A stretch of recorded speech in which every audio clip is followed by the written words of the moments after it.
just happening a short while ago. The whole of Stony Hill Square is a mess. Men, 60 persons got shot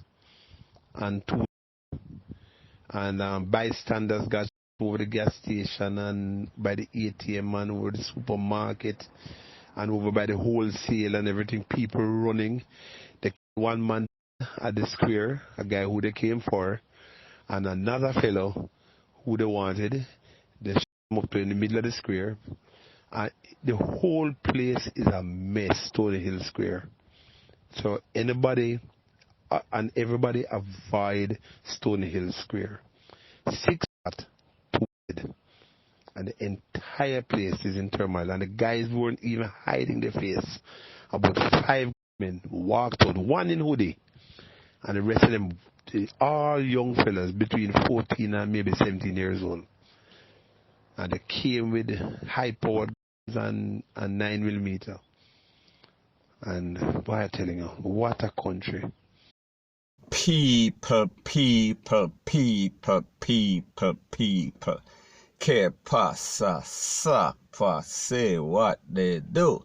Now, people, that is an incident that supposedly took place in Stony Hill Square. We were speaking about it yesterday, in which you hear this man is claiming a couple of persons got some can, rete, lele, blue, blah, bling, and a couple of them did not make it. Now, people, you have to understand that this is social media, and people have a tendency to hype up things. Them have a tendency to over-sensationalize things. But sometimes when you hear stuff, there is always something into something. So therefore, something did happen.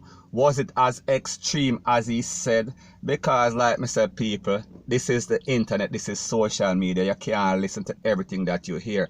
However, we know that Jamaica definitely has a crime problem, and we know that persons are getting slapped away on a daily basis. So therefore, whenever we hear anything like this, we have to kind of bring it to the people on social media and make you pick sense out of nonsense. Now, people, there was also a couple of videos that were affiliated with this incident, allegedly. So anyways, people, like you understand that this is YouTube and I cannot just play just about anything. Codename, a lot of these bloggers are going to report it and say that they feel offended, rete, lele, blah, blah, bling. So this is the edited version. Now, in one of this video, you are going to see the reaction of the mother of one of the persons that was slapped away. So people, take a listen, take a look, and then I'll give my piece. Oh, Jesus Christ! Shamari! Oh, Jesus! Shamari! Jesus! Oh, we get in a hand. Oh, God! I didn't get shot? Yeah. Come to him out there.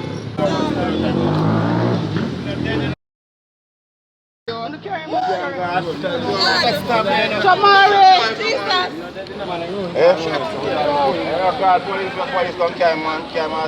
Jesus Christ!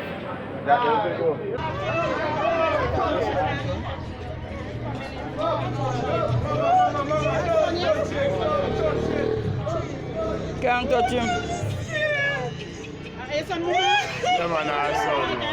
Don't touch him! Don't touch him! She can't touch him. She can't touch him. Can't touch him! Take out him phone. Take out him phone. That's what you do. Take out him phone and him money. Look if him have no money on him.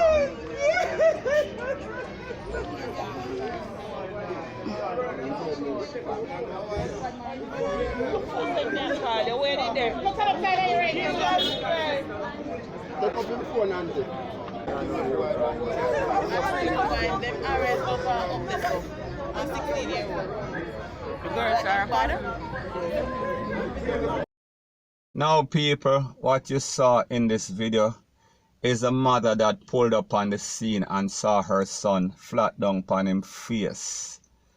Taking his last breath, he did not make it. You heard the confusion, you heard persons out there giving all sorts of advice. Most of what did not make any sense because they were also dazed and confused. You saw the po-po pull up on the scene and they also look confused. They also look like they've seen this once too many times. we are talking about on a daily basis. It seems as if everybody is just numb. It seems as if this has become the new norm. It is like we expect every day if we get up and see somebody in every community getting slapped away. We see that it seems like Jamaicans are accepting that this is what we are supposed to see every day. Nothing is going to change, and people, based on what we see going on, we can expect to see another mother or a few more mothers bawl on a daily basis because they lost a son, a daughter, rete, lele, blue, blah, bling. So people, the moral of the story is that it is a very sad state in Jamaica. It is a very sad state of affair in Jamaica. And people, based on what we see, based on the CRIME strategy that we see that the government, we are talking about the security minister, the Popo, implementing, it does not seem like anything is going to change anytime soon, point blank and period. So anyways, people, that is my views on the whole thing as it pertains to that. And like me say, it is just my views and opinion. It is not the gospel. Your views and opinion can be respectfully different from mine, but let me know what you think in the comment section. Bless up. So the next thing that is popping in the news is that we saw that 17 Jamaicans were deported from London. We are speaking about UK on the 11th of February. That is what? Yesterday. And based on what took place, we are speaking about a person. His name is Rupert Smith, and he is a 32-year-old man. We are speaking about a Jamaican. And based on his history, based on his record, it is said that he did 15 months for rushing a man with a wrench back in 2016. Now this man did an interview with BBC News, and he said he feels like he is doing the same sentence twice because he already did 15 months in the UK prison, and now he is back in Jamaica and he feels as if he is sentenced once more again. Now people, in this case, this man went to London, he went to UK when he was 13, he is now 32. So people, if we do the maths, we are speaking about he spent in excess of 1 decade and 9 years in London. We are talking about UK, and then after that we are speaking about he went there in his teen. He went there when he was very young and he made one mistake, and people, like we say, we don't really know the details of his case. We don't know how severe what he did to this man when he basically ATTACKED him. I don't know if he was provoked.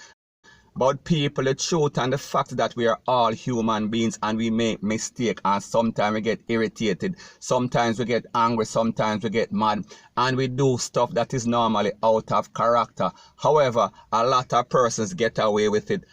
However, based on the odds and based on the laws of possibility and probability, somebody is going to get caught and somebody is going to pay the piper. And people, we see that when you're living in a foreign country, they are always going to make an example out of you, regardless if you was wrong or right, regardless if you was framed, regardless of the circumstance. However, we know that as a human being, and especially when you are living in a foreign country, whenever you slip, you are going to slide. And whenever you get caught, they are always going to make sure that you pay the piper, point blank and period. So anyways, people, take a listen to what he has to say, and then I'll give my piece. Hurt, wounded. There's a lot of words to go through, but the one at the moment is just numb, you know. There's no sensation, there's no feeling. It's almost as if someone just took everything about your life from you. You just feel empty. There's no other feeling to put to it, just emptiness. You know, my whole family, wife, partner, kids, mum, brother, sister, niece, nephews, cousins, everyone's abroad. So literally, I'm out here doing what? Now people, we understand that each of these countries, we are speaking about these first world countries, whether it is Canada, America, London, Rete, Lele, Blue, blah, bling, they have their rules and regulations as it pertains to immigration and immigrants. And whenever you commit any sort of CRIME, especially in UK, in the case of UK, if you do in excess of 12 months, it tells you point blank and period that you are going to get deported. And therefore, if you know the rules, you cannot change the rules in the middle of the game. So therefore, he did what he did, and now he is paying the piper.